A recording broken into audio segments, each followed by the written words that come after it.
Here, let's do this first. Near and far. Near and Far, Kickstarter edition. Red Raven Games. Red Raven. Shout out, Red Raven. Ryan Lockhart, developer. Wow. You know your stuff. It's printed right there.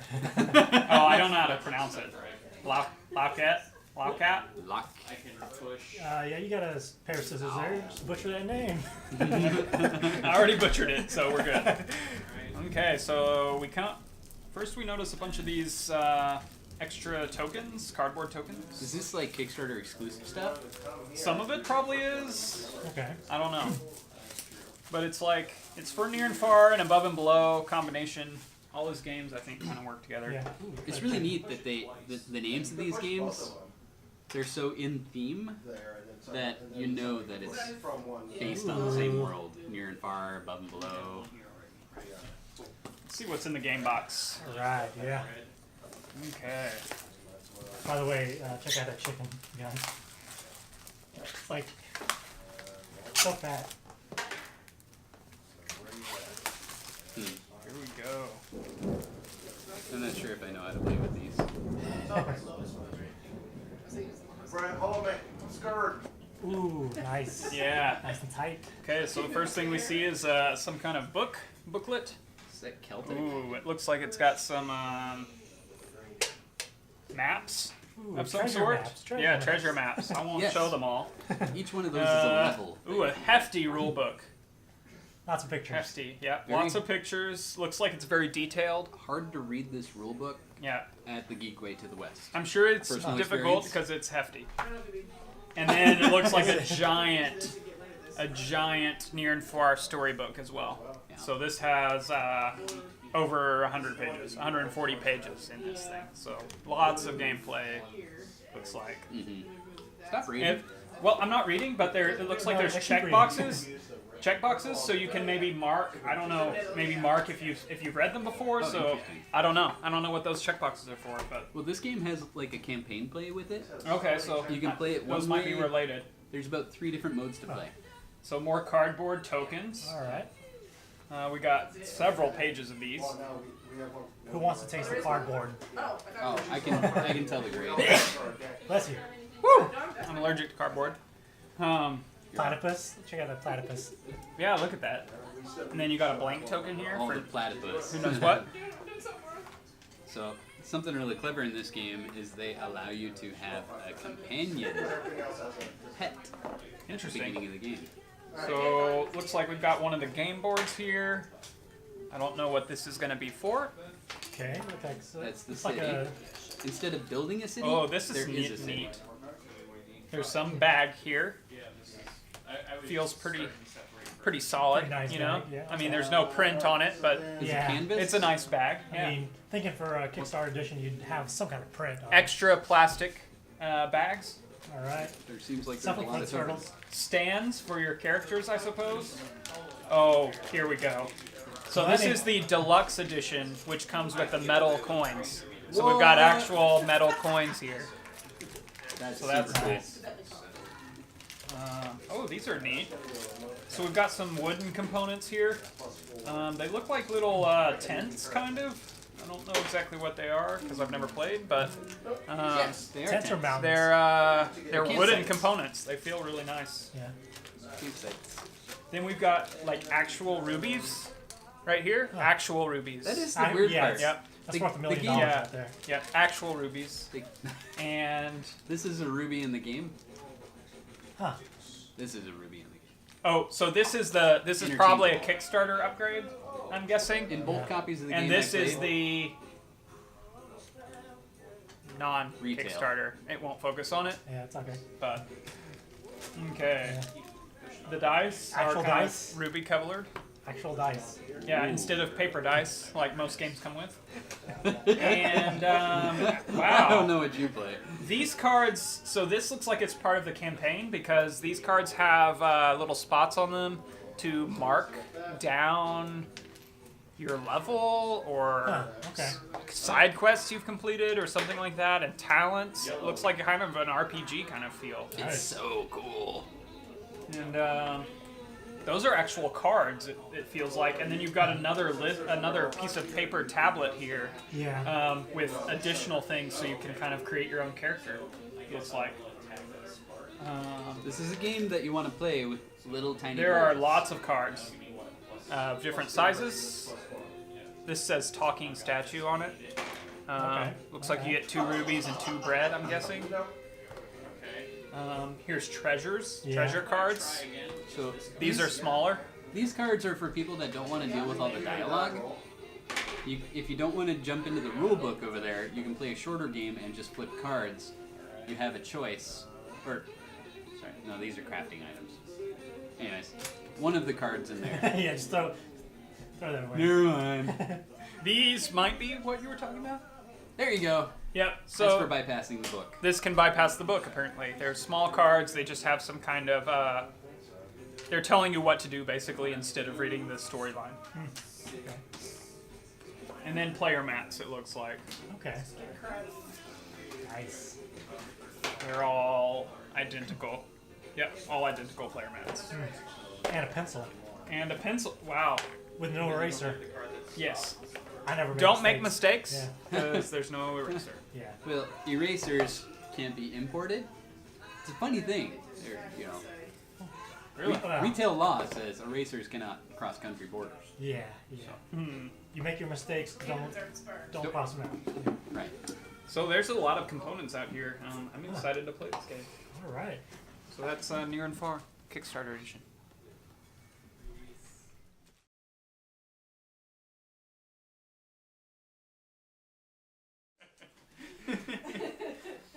Today we played Near and Far. This is a continuation of Above and Below. This is by Ryan Laukat. Laukat? Shouldn't have tried. Yep. Yes. Where's my knife? Where's my butchering knife? But this was our first playthrough. Yeah. Not yeah. guns, but what would you think?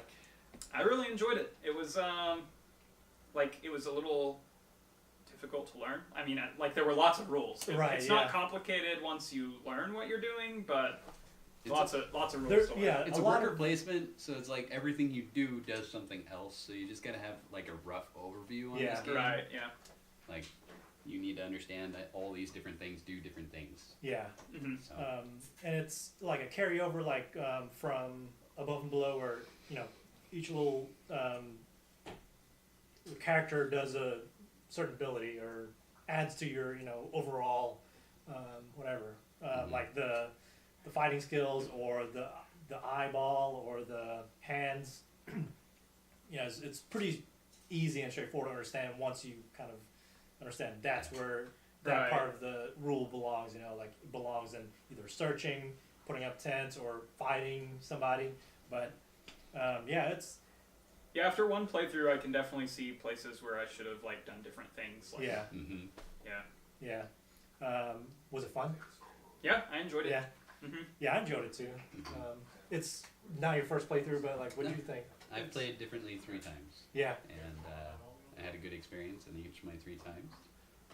I think you can play it several ways Yeah. because the variants in the game Yeah. they allow you to adapt it to your time schedule Yeah. and the group. So Well- if you have new people, you can play it differently. And there's so many different starter people that are slightly different, or not starter people, but people that will be out here with different abilities and things, and then your cards you get, that all changes the way you have to play because Yeah. it changes what you have available to you at the start of the game. So It feels like you're jumping into the world. I feel immersed when I play. Y'all Yeah. taking off? okay, Let's see. The components were really really good. Of course, this is a Kickstarter edition, but yeah, the metal coins and then the rubies I think are Yeah. are Kickstarter components. yeah. I'm not sure. I had the rubies in the copy that I was playing, and it did not have the metal coins. Oh. Okay. So So I think they okay. come with cardboard chits and coins. Yeah. I know these are deluxe. These are the deluxe edition. Yeah. Very Yeah. pretty. Yeah. This first map, did it feel sort of easy to spread out in the map No. to get your tents out? No. No, I feel like you're the only one that was able to spread out. Gunn and I spent like all our time right here, and you were like over here all the time. I felt like I was very limited by my movement. I had to get like the little birds and start to expand my movement. But, Yeah. yeah. And I didn't feel like it was easy to get far away. So, what makes that different feel in this game is when you recruit somebody, it sets you off on a path that's different from other people. Yeah. So the people that Jasper recruited had a lot of health, so he had quite a capability to do more than we could in the far. Yeah. Right. And so he's setting out with a score of 13, whereas I'm setting out with a score of 7. And I had 8, I think. Yeah. So Yeah. We could do very little when we were out. we were more playing the near, Yeah. and you were Yeah. playing the far. So like, we had to bid out like those Drift and Travelers. Mhm. They kind of cost, they're kind of pricey for like this guy cost 5. I think he was the second guy I bought, just because I thought, oh, he's got 2 swords. That's going to be important, probably. It 'cause was. Everybody else was. It cost me 2 turns. and yeah, like fighting is. But he seemed like he had 4 health and 2 swords, and that Yeah. really like The him. 4 health might be even better than the 2 swords. Exactly, Yeah.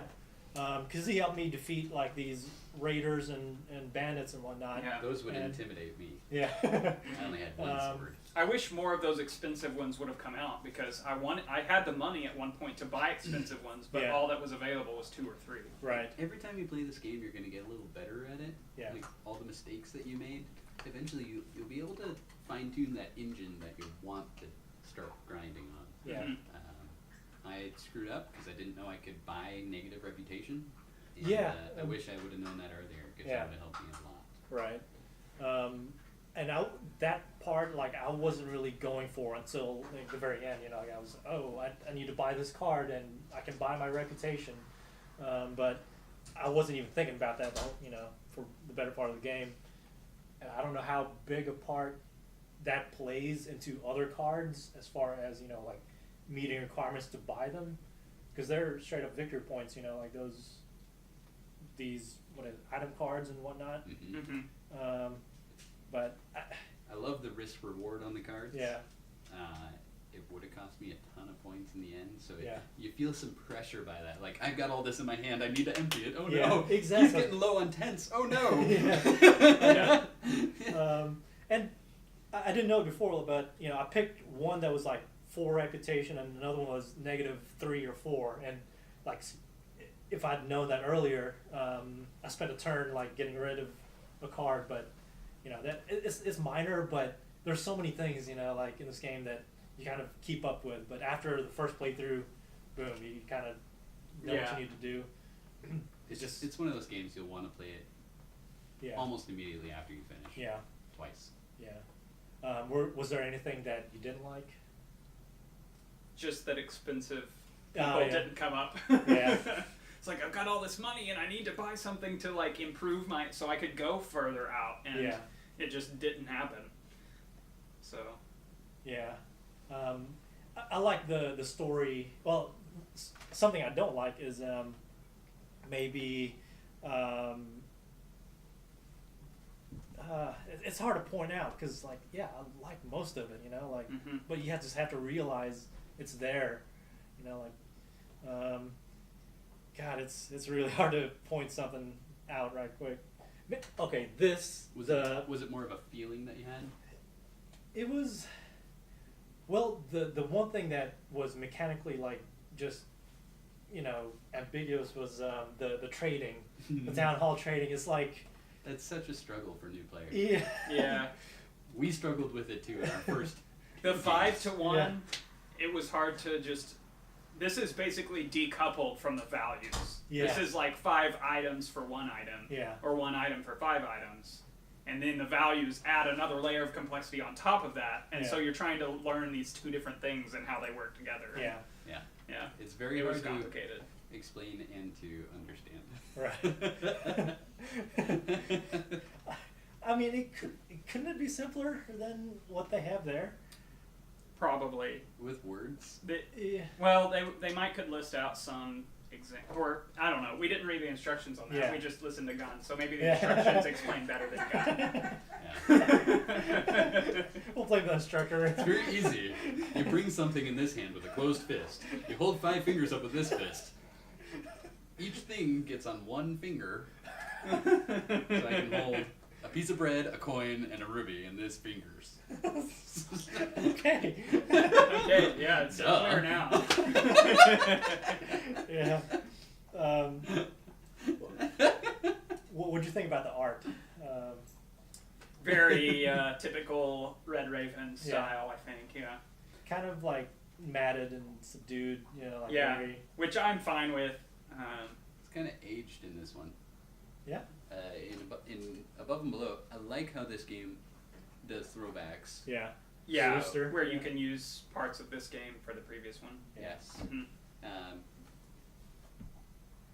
Would you say it's more subdued? I like that the first scenario ties the two games together. You get Above and Below. Yeah. As the map, you even have a town called Above and Below. Mm-hmm. But as far as like the art and stuff, you know, it just feels like it's part of the world and it's continued. Yeah. Mm-hmm. And once you buy into a world, it's very easy to accept additional things that relate to that world Mm-hmm. as canon. Yeah, I think the characters and stuff look really cool. Like, this was the guy I Yeah. was. It's really interesting. He's like a lizard. Yeah, he's like a lizard guy. And then there's this dude, and yeah, they're all pretty cool looking. Yeah. The stories, like, I remember in Above and Below, they were, you know, fairly interesting. Some of them were just like, you know, they had no frame of reference, or there was no reference for the little stories and snippets. This one felt kind of the same. You know, there's nothing to ground it on in a way. Mm-hmm. I did notice one story over here yeah. mentioned that you were going below, and it was like Yeah. you were actually about to go below, and we did we do any stories below? No. No, so yeah, I think the stories kind of do tie in a little bit more because you Yeah. have this storyline of going like down underground. Yeah, you're right about that. But it's tiny. Like Yeah. I only noticed that with this one story here. In this game, I wouldn't say that it's got like a giant story to it. Yeah, It's it's more like like- mini stories, Yeah. adventures. It's experiences. yeah. You know, it gives you a chance to role play. It gives you a chance to stretch your brain, and a little bit different, but in the end, it's completely ignorable, and you can do skill tests, etc. Yeah. Yeah. I think And they even realized that, and they built a mechanic for that in the game. right. If you don't want to do the stories, there's cards that just replace it. So Or not even. In addition, if you, let's say you've already done this map before, and now you just want a new experience. Like if it's K, you don't want to read that one story that you know the answers to. Mm-hmm. You can use the cards, and that just flips over a random card, and now you have Yeah. a new Mhm. skill test, etc. Because now the story doesn't matter, and you just want the mechanic to be Mhm. different. Yeah. So that adds a level of replayability, and it was a clever thing to do. Yeah. mhm. But yeah, I think it was a fun game. It'd definitely be something I'd be down to play again, and even sort of. I don't know. If there's like one-offs. There's the full campaign, and are there like anything? It says there's 4 different ways to play. So we played one of them. Okay. I'm assuming the other way, one of the other ways is just with the cards instead of the storybook. Yeah. And then you've got the campaign mode, and I don't know what the third. I think there's something about like a hero mode. Okay. You build your hero, and you get to take that with you from time to time. Yeah. But you're not in any campaign. Okay. Yeah. Yeah. I feel like there's a lot of game. If you just dip your toes into it and Yeah. eventually immerse yourself into it, there's a lot of game in It it. kind of sounds like maybe you're frustrated because we were a cakewalk for you. Yes. You're like, this game is super easy. Yeah. I don't know if I can play with these guys again. Yeah. That's kind of what I'm hearing. I was just going out camping. Okay. Yeah. No, it was fun, but then again, like I'm sure if I lost, I'd have a completely different mentality, and like I'd be trying to point out like where I fell short on either. I don't know whether to point out like where in the game I would like for about you for instance, like where in the game did it like turn? I think it was when you started trying to fight me. Like you spent 2 turns trying to do that, and that's the kind of thing that I'm looking for. Like where. Oh, that's is good stuff experience. though. It's like Yeah. I like that risk. Yeah. That added something for me. I enjoyed losing my turns. Yeah. I just made a mistake of screwing up my reputation or something. Yeah. I think I could have come back from losing 1 turn, and if I would have had that reputation, it would have helped me Yeah. not have to attack you. Yeah. Like, it was a cascading Right. decision point, so I think But that was cost, not effect. Or effect, not cost. Yeah, but like if that type of thing like happens, in the game, and it's just somebody can point out to, okay, that's when the game for me like turned, to the side. Like, what kind of experience would that be? Like, I know some people would, be fine with it. Some people would be like, oh man, that kind of like leaves a bad taste in their mouth. Sure. When it comes to especially that, because it was dice roll. I don't know, like. Yeah, It's you always have the option of not fighting though. Like I didn't. Yeah. I only fought once, I think, and I didn't fight you because you had lots of swords. So I think, like, to attack someone that has more power than you twice in a row is a very specialized decision. Yes. Like Gunn was willing to take the risk, whereas if someone was risk averse and were afraid they were going to lose their turn, I don't think they would make that decision. Yeah. The game doesn't reward stupidity. Yeah. It doesn't force you to take a risk. You could just gradually walk around and wait for people to eliminate the camps. Yeah. So that you never have to fight a camp, you never have to, Mhm. So Okay. I think that if a player does lose their turns, it's their own darn fault. Yeah, especially twice. Like losing 1 turn, Yeah. I don't think is as big of a deal, but losing it twice is probably a bigger deal. You Yeah. could so mitigate. Yeah. Like, I could have come out here, gotten 7 hearts, and then gone back to town to fight you. Mhm. Yeah. And then I could have had a +7 to my roll. Gotcha. Mhm. Well, that's kind of like strange, like you leave town, you generate a bunch of hearts, and you go back into town, and that's sort of like a boost to what you need to do in town, and I just don't know what to think about that, like because when you leave town again and you have a few left over, you only go up to what your people can muster. So Yeah, I was in the place where a lot of times when I went back to town, I'd have probably two hearts, and I would just waste those 2 hearts. yeah, And so I was really trying to get 1 more heart so that I could use 3 to Yeah. build another camp, and I just couldn't. I couldn't Yeah. get +1 heart because it just wasn't coming up here. So, I think. Yeah, I think it hurt me that you couldn't keep those extra hearts that you had left over, basically. yeah. It seems like, to me, that would be much too strong. From my Yeah. perspective, as a player that was not going far. Ooh, not far enough, huh? Couldn't go the distance. It's too near. So, well, I think, like near and far, it's a pretty fun, easy game. Just after the first time, it's Easy. Yeah, easy Mm-hmm. to learn. Easy, hard to learn, easy to win. Apparently, that's what Jasper's saying. Team Yellow. Yeah, Team Yellow. But in a way, like I got lucky in a lot of things because this guy flopped so early, and I just had the money to do it. Mm-hmm. You played well. Try to go around. When you're cohesive. You did go and steal something for like. Oh, that- man. That's me. Yeah, that's Yep. right. It's still something for me too. Yeah, I'm aggressive. But no, I think it's fun. Yeah, it's an enjoyable game. I'd recommend it. Same here. I'm getting it.